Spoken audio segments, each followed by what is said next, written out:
He is the star of a pair of social media videos for Tennessee gubernatorial candidate Monty Fritz. But who is he? Tonight, an exclusive News Channel 5 investigation uncovers that man's troubling history of racism and anti-Semitism. And if you have any doubt, consider this. That star in those Monty Fritz videos thinks Adolf Hitler was a great man.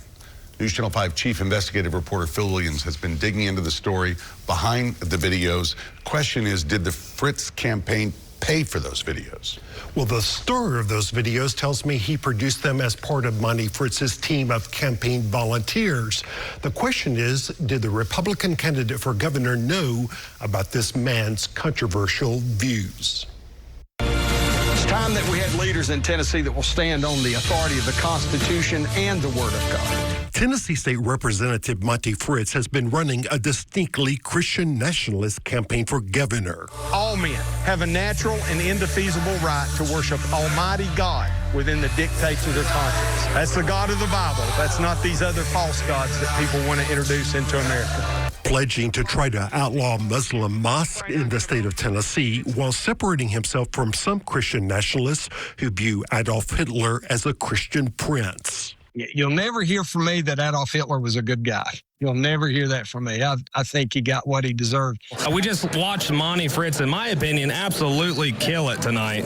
Yet I had questions after Fritz's campaign began posting these videos on social media. Yeah, check him out. Monty Fritz. From a bearded man wearing an America First cap. On the back of the cap, the initials for Nicholas J. Fuentes. What Hitler represents is if white people didn't give a f***.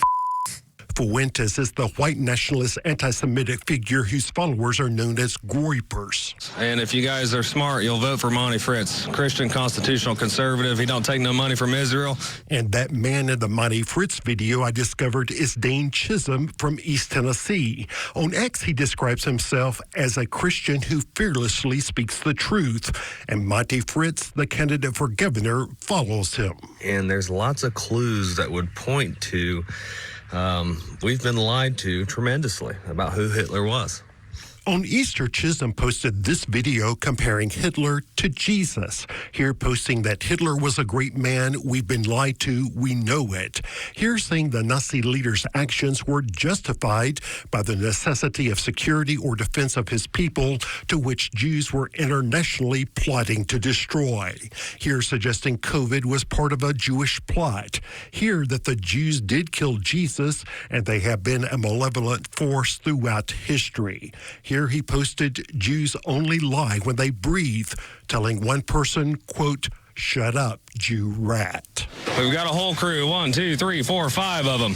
And while he was cordial to these young men in the video for Monty Fritz, we found a post where Dane Chisholm referred to black people with a shortened version of the N-word and calling them effing monkeys. He added, don't forget this racial tension S show is only a created distraction by the Jewish-ran and owned press and socials to distract you from their Jew crimes and subversion. And to show that he really doesn't care, he posted, for the soft and fake conservatives who worry about being called homophobic, racist, or Nazi, etc., go sit quietly far in a corner. The real Christian men who will save this world are going to start handling things. We would love to get the good word out for you. Although, be it, you'll have to understand that I'm toxic. You'll probably get a hit piece written about you for just appearing on my show. This follows Fritz's appearance back in December on a podcast hosted by Stu Peters, who has been described by the ADL as a far-right conspiracy theorist, Christian nationalist, and prolific anti-Semite. I asked the candidate for governor about that during my recent interview. He has called for what he calls the final solution to deport all Jews from America. What is your reaction to those sorts of views, and was it a mistake to go into his podcast? No more than a mistake to go on Stu's podcast than this one. You and I aren't going to agree on everything, Phil. We don't have to. That's the beauty about being in America and in Tennessee, is we can have divergent opinions on stuff and still have respect for one another. And so And Dane Chisholm told me by phone this afternoon that he has no reason to think that Mighty Fritz actually read his X account, even though he followed him. I reached out to Representative Fritz by text this morning just before 10. Dane Chisholm told me that he knows Fritz got that text, but here, more than 8 hours later, the candidate has still not responded. Of course, we'll keep looking for answers.